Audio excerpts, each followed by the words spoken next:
누가복음 19장 12절. 가라사대 어떤 귀인이 왕위를 받아가지고 오려고 먼 나라로 갈 때에 그 종 열을 불러 은 10문화를 주며 이르되 내가 돌아오기까지 장사하라 하니라. 누가복음 19장 15절. 귀인이 왕위를 받아가지고 돌아와서 은 준 종들의 각각 어떻게 장사한 것을 알고자 하여 저희를 부르니 그 첫째가 나와서 가로되 주여 주의 한 문화로 10문화를 남겼습니다. 주인이 이르되 잘하였도다. 착한 종이여 내가 지극히 작은 것에 충성하였으니 10골 권세를 차지하라 하고 그 둘째가 와서 가로되 주여 주의 한 문화로 5문화를 만들었습니다. 주인이 그에게도 이르되 너도 5골을 차지하라 하고. 어떤 귀인이 왕위를 받으려고 먼 나라로 갔다고 해요. 그 어떤 귀인이 떠나기 전에 10명의 종들에게 각각 개인에게 한 문화씩 은 하나씩을 나누어 주면서 내가 왕위를 받아가지고 올 때까지 이 문화로 장사를 해라, 이렇게 이야기를 한 거예요. 주인이 왕위를 받아가지고 왔어요.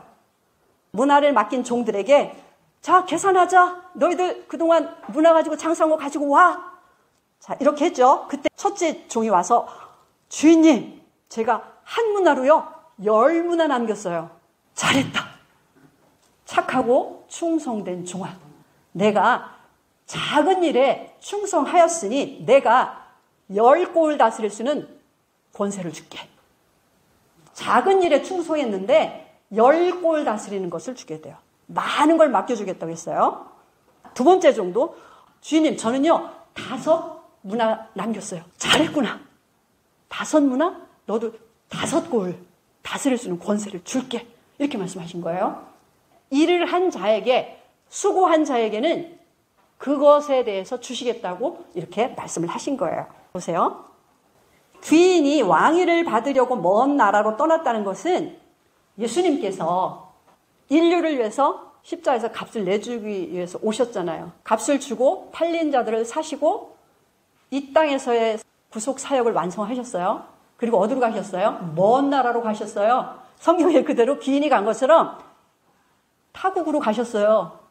왜 가셨어요? 왕위를 받으러 먼 나라 셋째 하늘로 가셨잖아요.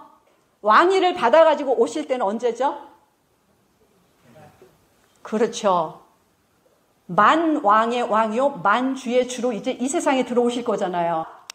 예수님은 가셨고 우리한테 문화를 맡겨주신 거예요. 다 똑같이 한 사람마다 다 예수님께서 구원해 주신 것처럼 한 문화씩 맡겨주신 거예요. 장사를 해야 되는 것입니다. 아멘. 내가 너희를 위해서 내 생명을 주었잖아. 그래서 너의 영혼을 지옥에서 건져서 하나님의 나라로 옮겨주었지. 그러니 그 일을 내가 먼 나라로 가면서 너희들에게 이걸 맡겨주는 거야. 그러니까 너희들이 이제 이 문화를 가지고 장사를 해. 장사를 해서 내가 올 때 그것을 나하고 계산해. 이 말씀을 하시는 거다라고 하는 거예요. 예수님께서 계산하자라고 했을 때 예수님, 제가 10문화 남겼어요. 5문화 남겼어요. 2문화 남겼어요. 자, 이렇게 할 때 잘했다. 너가 적은 일에 충성했다. 10골을 다스려라. 우리에게도 그렇게 하신다는 거예요. 5문화 남겼어? 잘했다. 5문화로 5골 내가 다스리게 해줄게. 네가 적은 일에 충성했는데 나는 많은 것, 큰 것을 너에게 맡겨주겠다라고 말씀을 하시는 거예요. 종들은 자기 것이라고 충성을 하지 않았어요. 주인이 돌아오면 주인 거니까 이거 문화 남기고 다 주인 거야. 나는 청직이니까 맡겨준 거니까 다 주인 거야. 그래서 주인을 위해서 한 거예요. 그런데 와서 봤더니 주인은 주인을 위해서 하게 한 게 아니라 이 종들을 위하여서 하게 한 거예요. 나 10개 남겼어? 너 다 가져. 이렇게 말씀하시는 거예요. 5개 남겼어? 5개 너 다 가져. 이렇게 말씀하시는 거죠.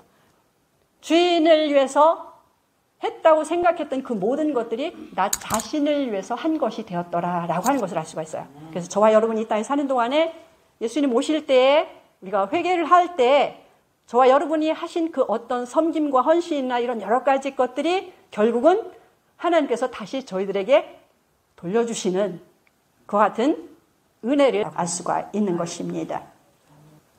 이번에는 누가복음 19장 말씀도 한번 보도록 하겠습니다. 20절, 19장 20절. 또 한 사람이 와서 가로되 주여 보소서 주의 한 문화가 여기 있나이다. 내가 수건으로 싸 두었나이다. 한 군데 더 볼게요. 마태복음 25장 18절. 한 달란트 받은 자는 가서 땅을 파고 그 주인의 돈을 감추어 두었더니. 한 군데 더 볼게요. 마태복음 25장 24절. 한 달란트 받았던 자도 와서 가로되 주여 당신은 굳은 사람이라 심지 않은 데서 거두고 해치지 않은 데서 모으는 줄을 내가 알았으므로 두려워하여 나가서 당신의 달란트를 땅에 감추어 두었나이다. 보소서 당신의 것을 받으셨나이다.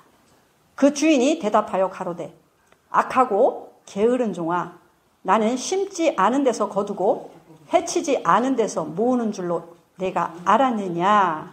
이 말씀에서는 또 다른 한 종이 등장을 합니다. 달란트 비유에서는 땅속에 깊이 묻어두었대요. 주인이 온 거죠. 그래서 이들도 회개하러 가야 만나야 되는 거예요. 그때 그 한 달란트를 내놓는 거예요. 그러면서 하는 말이 주여 당신은 엄한 사람이라 두려워서 숨겨놓고 아무것도 안 했어요. 이렇게 얘기하는 거예요. 악하고 게으른 종이라고 책망을 하셔요. 자, 그러면 여기서 수건으로 쌓아두었다, 땅속에 묻어두었다, 요거를 또 성경에서 우리가 답을 찾으면 좋겠어요. 자, 고린도후서 3장 18절에 보면 수건은 사람의 겉사람, 육체의 혼적인 것을 비유를 하고 있어요. 모세가 십계명을 받아가지고 왔을 때 얼굴에서 빛이 났잖아요. 그랬을 때 백성들이 얼굴에서 영광이 나가니까 두려운 거예요. 그래서 백성들이 수건으로 모세님 얼굴 좀 가려주세요. 우리랑 말할 때는요. 두려워요. 이렇게 말을 했어요. 수건으로 가렸더니 안 보였어요. 수건은 하나님의 영광을 아는 빛을 못 보게 하는 가리는 거예요. 근데 그것이 어디서 오죠? 우리 육체의 겉사람, 혼에서 일어나는 거잖아요. 하나님의 말씀이 아무리 좋은 게 있어도 이 육체적인 생각, 혼적인 생각 가지고 말씀에 접근을 하거나 육신적인 것을 낳으면 수건으로 가린 것처럼 그 사람이 아무리 지혜가 있고 지식이 많은 사람이라 할지라도 이 영적인 걸 볼 수가 없어요. 하나님의 영광을 아는 빛이 있는데 그것이 육체라고 하는 수건으로 이렇게 가려놓으면 그걸 못 봐요.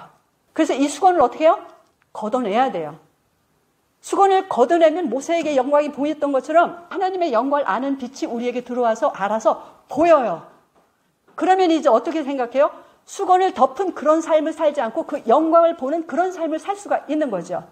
그래서 수건이라고 하는 것은, 육체라고 하는 것은 우리 육신의 생각, 겉사람 혼의 생각, 육신적인 것들, 이런 것들을 수건이라 표현했고 땅속에 묻어두었다. 땅속이라는 말은 뭐죠? 이거 흙이잖아요. 우리 몸 흙이잖아요.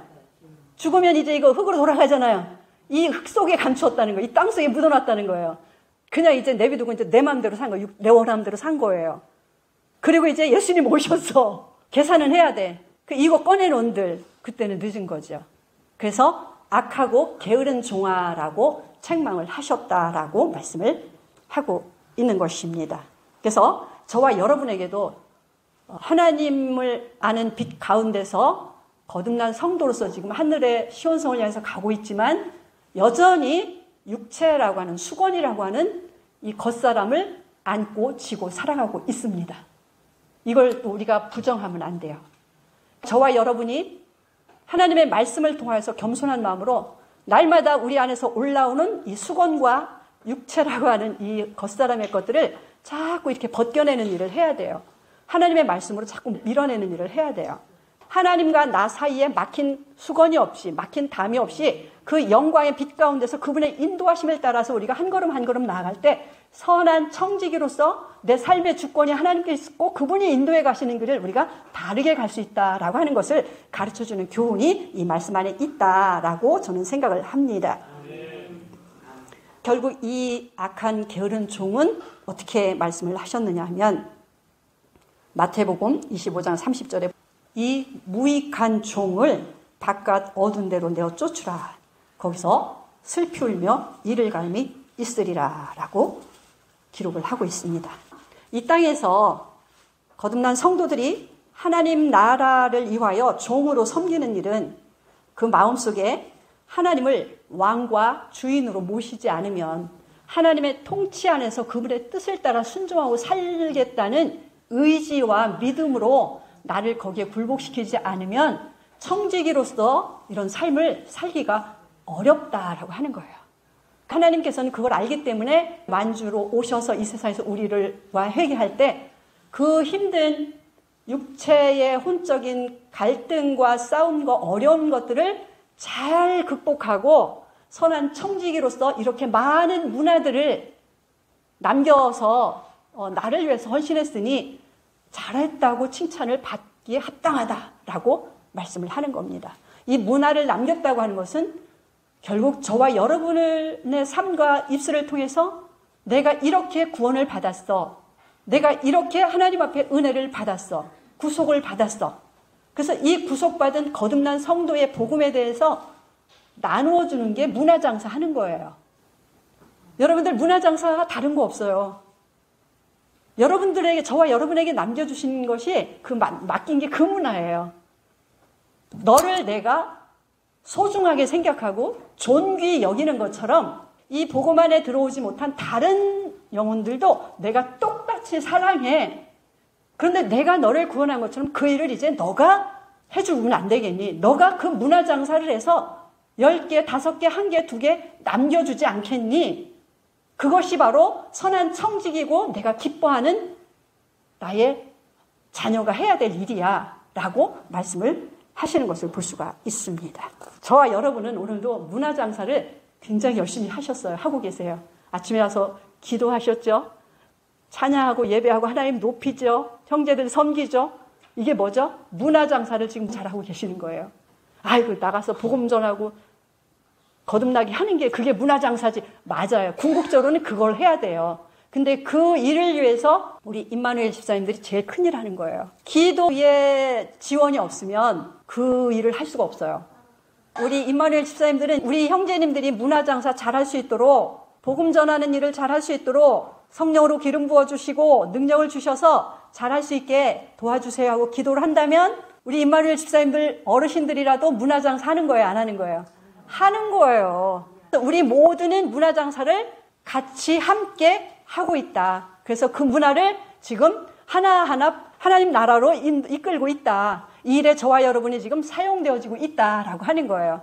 예수님께서 왕위를 받아가지고 오시는 그날까지 저와 여러분은 이 일을 즐겨야 되는 거예요. 종이니까 그냥 어쩔 수 없이 끌려가서 이게 아니라 나한테 10골, 나한테 5골, 나한테 2골 큰 거 맡겨주신 거 있잖아. 그러면서 즐거움으로 내 삶과 나의 모든 것들을 선한 청지기로서의 사용되지는 방법으로 헌신을 하는 지혜가 우리한테 필요하다라고 하는 것을 이 말씀을 통해서 배울 수가 있습니다. 자, 빌립보서 3장 17절 말씀도 보겠습니다. 형제들아, 너희는 함께 나를 본받으라.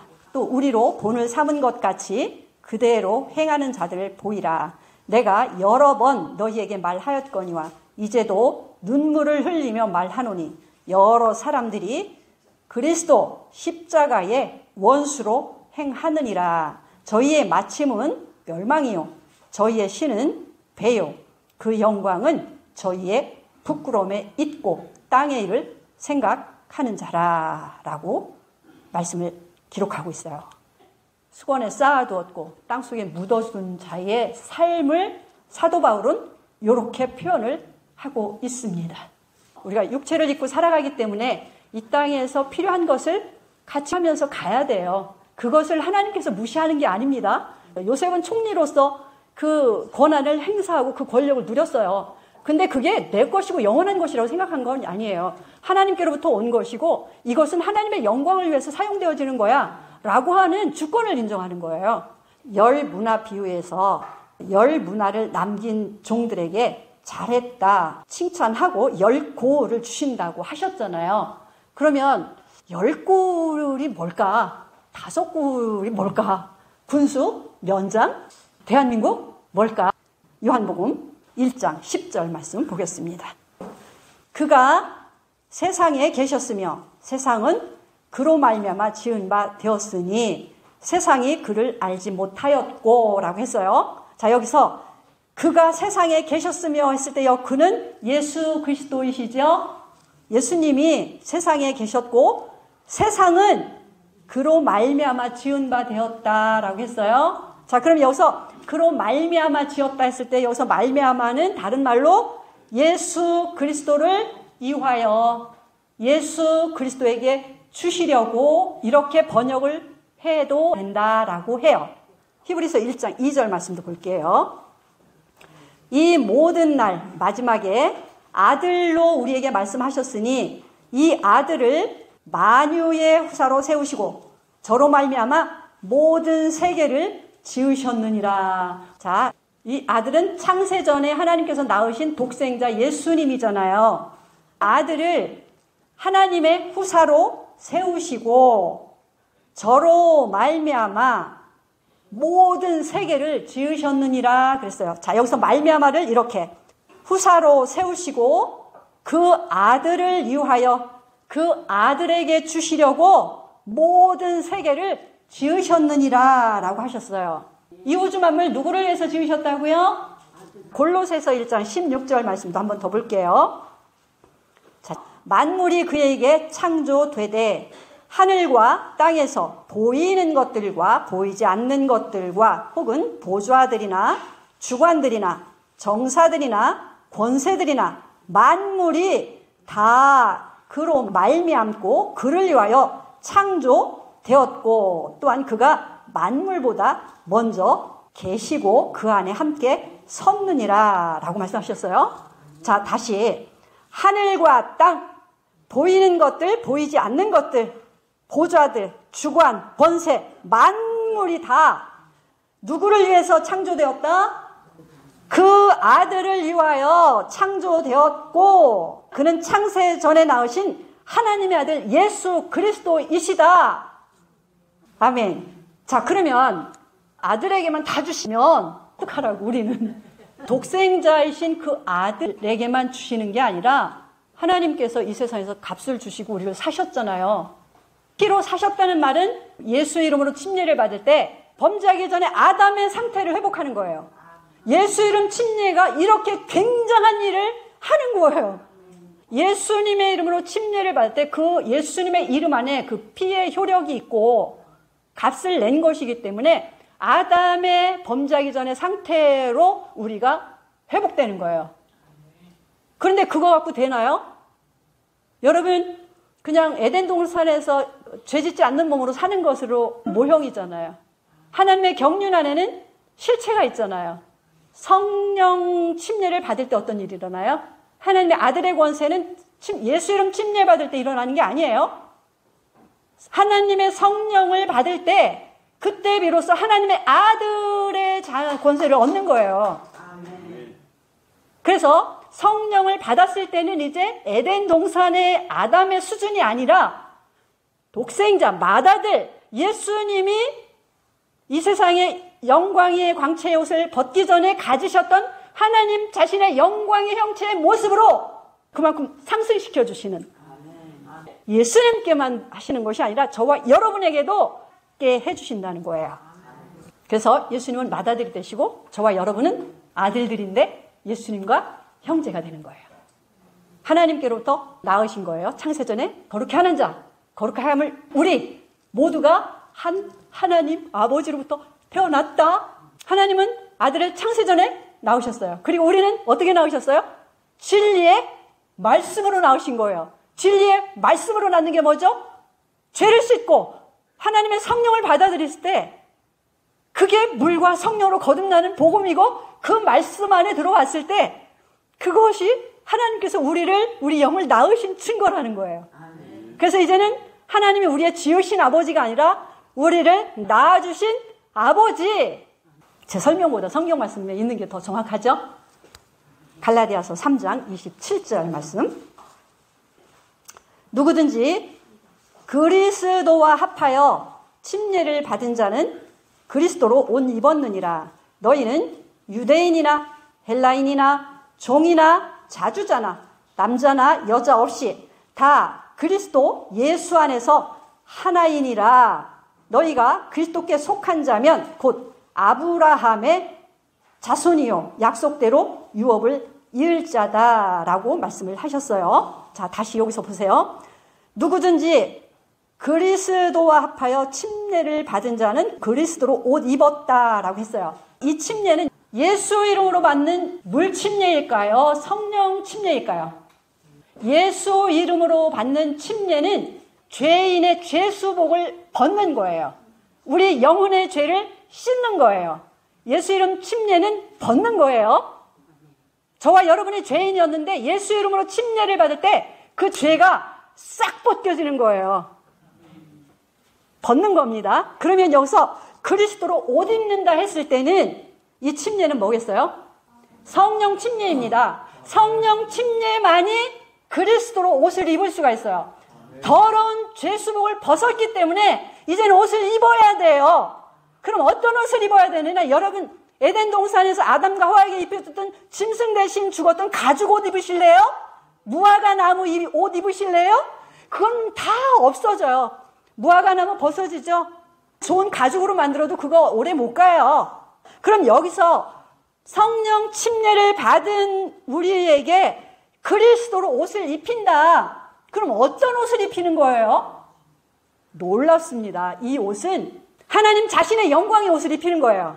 저와 여러분이 이 썩을 몸이 영광스러운 몸으로 변화돼서 예수 그리스도의 형상과 똑같은 형상을 입혀주시겠다라고 성경에 너무 많은 군데 있어요. 왕으로 오셨을 때, 회개했을 때 칭찬받는 자에게 모두에게 주어지는 영광의 옷인 거예요. 그래서 저와 여러분이 물과 성령으로 거듭난다라고 하는 것은 이 세상에 그 어느 것하고도 바꿀 수 없는 너무나 놀랍고 소중한 거예요.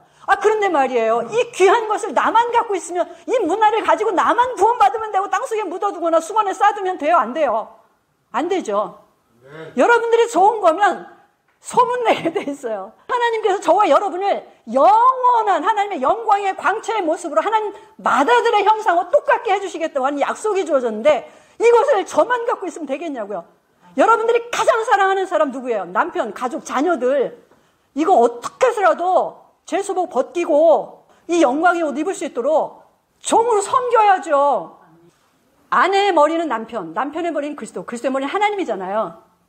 남편은 머리니까 아내가 남편에게 순종해야지. 맞는 말이에요. 그리고 남편도 믿음이 없으니까 아내를 위해서 내가 종으로 섬겨야지. 맞는 말이에요. 근데 거기서 근본적인 걸 생각해야 돼요. 왜 남편은 권위가 있고 머리인데도 불구하고 이 아내를 위해서 종처럼 섬겨서 이 마음을 감동시키고 변화시켜서 문화를 갖게 해야 되느냐?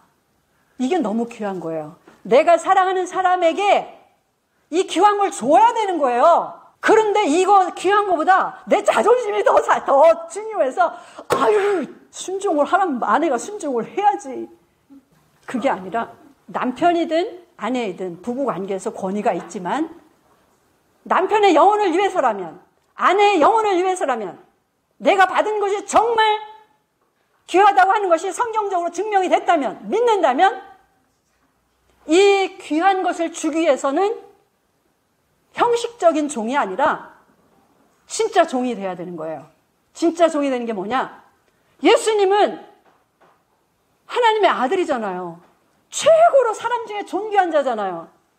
그런데 그분이 우리를 사랑하셔서 그 영광, 그 권위, 권세, 최고의 자리를 내려놓으신 거예요. 그 영광의 보좌를 내려오신 거예요. 그리고 어디로 갔어요? 인간 중에 제일 낮은 종의 자리에서 심지어 범전 12사도 자기 제자를 무릎을 꿇고 발을 씻기고 섬기는 거예요. 아니 그분이 누군데? 그분이 얼마나 존귀한 자인데 그 일을 할까요? 하나님이 우리 인간들을 그렇게 존귀하게 지은 거예요. 그래서 존귀한 인생들이 죄악으로 빠져서 지옥 가는 걸 원치 않기 때문에 자기의 생명을 드리는 거예요. 내놓는 거예요.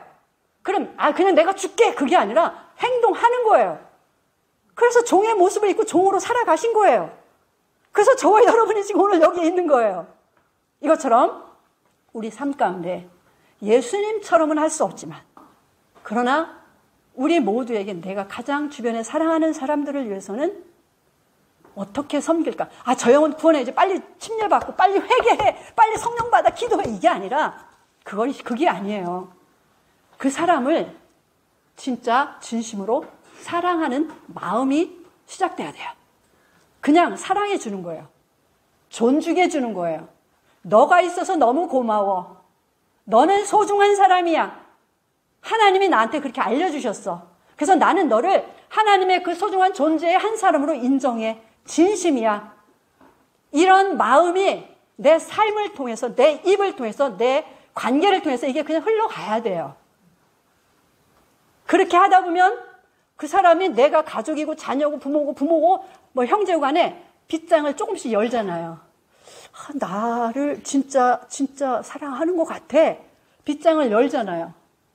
그러면 그때 기회가 되면 하나님이 이런 분이고 이렇게 해서 이렇게 해라고 할 때 이분이 어떻게 해요? 살 같이 오는 거예요. 이 방법을 예수님께서 우리에게 사용하신 방법입니다. 공감이 되시나요? 네. 이제 여러분들 댁에 가셔서 밖에 있는 분도 사랑해야 되지만, 사랑하는 가족들을 말로도 해야 되지만, 진짜 예수님 생각하시면서 가슴으로 내 사랑하는 아들, 내 사랑하는 누구. 그래서 그 진정성이 전달될 수 있는 그런 사랑의 마음을 가지면 저와 여러분이 하나님이 기뻐하시고 함께 동역하셔서 여러분들의 가족들을 다 구원하실 거예요. 이건 저와 여러분이 원하는 것보다 하나님 아버지가 자기 소유이기 때문에 더 원하시는 거예요. 그래서 하나님이 저와 여러분을 이 땅에서 그 문화를 맡겨주신 거예요. 일하라고. 이런 부분에 대해서 하나님 앞에 어린아이처럼 겸손하게 기도하면서 하나님의 도우심을 구하는 은혜가 저와 여러분에게 있으면 좋겠습니다. 아멘. 하늘과 땅, 이 보이는 모든 주관, 권세 이런 것들을 하나님이 아들을 위해서 지으셨다라고 했어요. 그 독생자이신 예수님뿐만 아니라 형제된 거듭난 성도인 저와 여러분에게도 같이 주시려고 했다라고 하는 것이고, 성령 침례를 받았을 때 바로 그리스도로 그 영광의 옷을 입는 거다. 자, 갈라디아서 4장 6절. 너희가 아들인 고로 하나님이 그 아들의 영을 우리 마음 가운데 보내사 아바 아버지라 부르게 하셨느니라. 그러므로 내가 이후로는 종이 아니요 아들이니 아들이면 하나님으로 말미암아 유업을 이을 자다라고 말씀을 하셨어요. 자, 한 군데 더 볼게요. 로마서 8장 17절. 자녀이면 또한 후사 곧 하나님의 후사요 그리스도와 함께한 후사니 우리가 그와 함께 영광을 받기 위하여 고난도 함께 받아야 될 것이다 라고 말씀을 하셨어요. 누구든지 물과 성령으로 거듭났다면 그 사람이 종이든 자유인이든 헬라인이든 유대인이든 남자든 여자든 누구도 예외 없이 차별이 없이 하나님의 아들이다. 진리의 말씀으로 나온 예수님의 형제들이다 라고 말씀을 하는 겁니다. 그러면 그 10골, 5골 이게 뭘까? 이제 여기서 보면 되겠어요. 자, 예수님과 함께 형제된 거듭난 성도들은 하나님의 후사고 하나님의 유업을 이을 자다라고 말씀을 하는 거예요. 맏아들이신 예수님께만 그것을 주시는 게 아니라 다른 형제들 우리에게도 어떻게 한다? 달란트대로 우리가 문화를 남긴 대로 거기에 맞추어서 다 같이 나누어 준다라고 하는 말씀을 이해할 수가 있습니다. 예수께서 문화 비유를 통해서 이제 10골 다스리는 자들에게 주셨을 때 저와 여러분에게 이제 그 10골이라는 게 뭐냐? 그건 바로 이 우주 만물 아들을 위해서 지으셨다고 했잖아요. 정사, 권세, 천사, 뭐 만물, 그 모든 것, 별도, 수많은 별도, 우주 만물. 그러면 이 모든 것들은 오는 세상에서 예수님과 형제된 저와 여러분이 그것들을 에덴 동산에서 아담이 지구 전체를 다스리게 하셨던 것처럼 이거의 실체인 지구 밖에 있는 수많은 별들 속에서 하나님께서 우리에게 맡겨주시는 고을들이 있지 않겠느냐라고 성경을 통해서 유추해 볼 수가 있는 거예요. 이건 이제 그때 가봐야 알겠죠. 근데 저는 그럴 것 같다는 생각이 들어요. 자, 그러면 하나님께서 저와 여러분을 물과 성령으로 거듭난 성도들에게 특별 소유라고 하셨어요. 그냥 소유가 아니라 우주 만물 이런 것들은 그냥 하나님의 소유예요. 근데 하나님께서 낳으신 아들들은 특별 소유들인 거예요. 장자들인 거예요. 그래서 장자들의 총회의 일원으로 저와 여러분들을 새 예루살렘 시온성으로 초청해 주시는 거예요. 거기서 새 한 사람으로서 신부가 완성되고 영이신 하나님께서 그 신부 안에서 하나가 계시록 19장에서 혼인 예식이 이루어지는 거예요. 그럼 하나님의 영과 우리의 영이 그리고 하나님의 형상인 예수님과 마다들과 저희들의 그 영광의 형상의 모습으로 변케된 우리 모습을 하나가 되어서 영원히 하나님과 더불어 하나님으로 안식하고 우리는 나라들을 다스리는 왕이 된다라고 하는 이 주인의 즐거움의 신부의 자리에 우리를 초청한 것이다라고 말씀을 해주시는 것입니다. 그러므로 저와 여러분이 하나님께로부터 받은 이 특별 소유의 자리를 잘 지키셔서 천국에 갈 때까지 내 소유권은 하나님이다. 그리고 나에게 내가 100년 살지 120년 살지는 모르겠지만 그동안 하나님께서 나에게 모든 것을 나의 생명까지도 나의 모든 것을 맡겨주신 것이다. 그래서 나는 청직이야. 그러면 기왕이면 언젠가는 예수님을 만나야 되는데 칭찬을 받아야지. 문화를 남기자. 많이 남기자. 더 남기자. 이러면서 이걸 즐길 수 있는 주인을 만날 것을 즐기며 기다리면서 하나님의 선한 일에 충성하는 은혜가 저와 여러분에게 있으면 하나님도 기뻐하실 뿐만 아니라 우리의 삶도 예수 안에서 풍요로워질 수가 있어요. 행복한 삶을 살 수 있어요. 왜냐하면 우리 안에 심히 큰 능력의 성령이 우리 안에서 우리를 이끌고 계시기 때문에 그 기쁨과 즐거움을 누릴 수가 있는 거예요. 아멘. 그러면 어떻게 하면 문화장사를 잘 할 수 있을까? 제가 생각을 해봤어요. 근데 제가 살아온 경험으로 보아 지금까지 제가 이 자리에 있는 것은 딱 한 가지였어요. 그게 뭔가 하면 기도였다고 저는 생각을 해요. 제가 제 삶 가운데 가장 소중하게 여겼던 것 중에 꼽으라면 제일 첫 번째가 기도라고 저는 생각을 했어요. 지금도 돌이켜보면 기도예요. 정말 기도를 1순위에 두었던 것 같아요. 그래서 제가 이 자리에 있는 것 같다는 생각이 들어요. 자, 그러면 그 기도가 왜 중요한가 봤더니 그 기도를 통해서 얻는 그 힘과 그 은혜가 너무 커요. 자, 기도를 하지 않으면 우리가 성령의 충만함을 받을 수가 없죠. 여러분과 제가 성령 충만을 받을 수 있는 길이 말씀도 있고 찬양도 있고 있지만 가장 쉽고 깊이 하나님께서 나에게서 함께 하실 수 있는 성령 충만을 받을 수 있는 길이 뭐냐면 기도예요. 은밀한 곳을 찾아서 하나님의 얼굴을 1대1로 하나님을 구하는 일을 간절함의 정도에 따라서 만나주시거든요. 그래서 우리가 성령을 받았고 늘 그걸 사모하면 늘 우리 안에서 어떤 일이 일어나요? 성령이 충만하겠죠. 자, 성령 충만을 갖다 성경에는 뭐라고 비유했냐면 성령의 생수를 마시는 삶이다라고 해요. 갈증이 있는데 시원한 생수를 마시는 것처럼 우리 영이 성령의 충만을 받으면 성령의 생수를 마시는 것 같은 영이 우리가 느끼는 거예요. 그럼 이 사람이 환경은 상관없이 즐겁고 기쁠 수밖에 없어요. 왜? 내 안에 생수가 흐르니까. 근데 이것이 뭐다? 또 설명을 하고 있어요. 이것이 너희의 상쾌함이다, 유쾌함이다, 시원합니다. 이러는 거예요. 여러분의 영에 이런 자유가 있다면 놀라운 거예요. 그 다음에 또 하나는 말씀이에요. 하나님의 말씀을 매일 주야로 상고하고 묵상하는 거예요.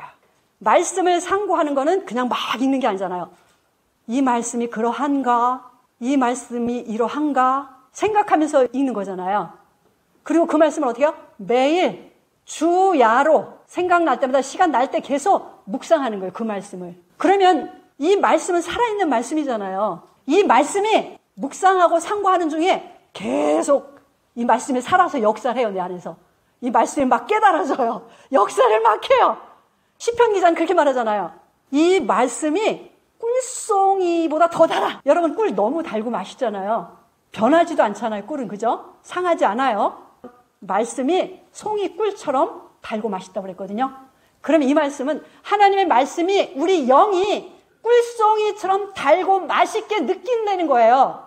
느끼는 것뿐만 아니라 그 맛을 어떻게 즐기고 누려야 된다는 거예요. 자, 그렇게 할 수 있게 하는 건 뭐다? 상고하고 주야로 묵상하면 이 말씀이 살아서 역사를 하는 거예요. 우리 영이 기도를 통해서 생수를 마시고 말씀을 통해서 말씀의 꿀 같은 양식을 먹고, 그럼 이 사람의 영은 80세가 되었어도 90세가 되었어도 청년인 거예요. 영적인 청년, 건강한 청년, 세상에 나가서 문화장사를 잘할 수 있는 청년 되는 거예요. 힘이 넘쳐 가만히 있을 수가 없어, 이 에너지를. 그러면 가서 어떻게 해요? 섬김이라고 하는, 종이라고 하는 섬김이라는 걸 통해서 내가 받은 기쁨과 즐거움을 흘려보내는 거예요. 생수처럼. 히브리서 4장 12절 말씀 여러분 아시죠? 하나님의 말씀은 살았고 운동력이 있어 좌우의 날선 어떤 검보다도 예리하여 혼과 영과 골수를 찔러 쪼개기까지 하며 또 마음의 생각과 뜻을 감찰한다. 이렇게 말씀하고 있어요. 저와 여러분이 기도를 통해서 생수를 마시고 말씀을 통해서 내 안에 살아있는 말씀 복음을 가지고 있잖아요. 자, 젊은 영적인 청년이 되어서 이 말씀을 선포할 때에 이 역사가 일어나는 거예요. 히브리서 4장 12절의 역사가 일어나는 거예요. 여러분과 제가 복음을 전할 때, 말씀을 전할 때 이 말씀이 하나님의 말씀이기 때문에 살아 역사해서 그 사람의 마음을 수술하는 거예요. 치료하는 거예요. 수건을 벗겨내는 거예요. 안개를 걷어내는 거예요. 어둠을 벗겨내는 거예요. 영광의 빛이 비추는 거예요. 그래서 그 영이 치료가 되는 거예요. 그래서 회개가 일어나는 거예요. 예수 이름 침례받아서 죄를 씻는 거예요. 성령 충만을 받아서 이렇게 세우는 거예요. 문화를 얻는 거예요. 이 능력의 말씀이 살아서 역사해서 여러분들 안에서 여러분들의 입을 통하여서 이런 일이 일어나는 것이 바로 히브리서 4장 12절의 역사가 저와 여러분에게서 일어나야 되는 거예요. 이건 저와 여러분의 권세가 아니라 저와 여러분 안에 있는 성령이 그 권세와 힘을 주시는 거예요. 그래서 그 권세 앞에, 말씀 앞에 일을 살리는 일을 하는 일이 저와 여러분이 해야 될 청직이다, 사명을 가진 자다라고 하는 것입니다. 정말 하나님 앞에 지금 이 모습 이대로 너무 감사한 거예요. 예수님의 이상을 알고 하나님 나라에 대한 소망을 갖고 세상 사람과 달리 너무나 소중한 하나님을 두려워하고 하나님을 경외하는 신실한 형제들하고 같이 이 하늘의 시온 성을 이용해서 이 맑은 성령의 생수를 마시면서 갈 수 있다는 것은 특권입니다.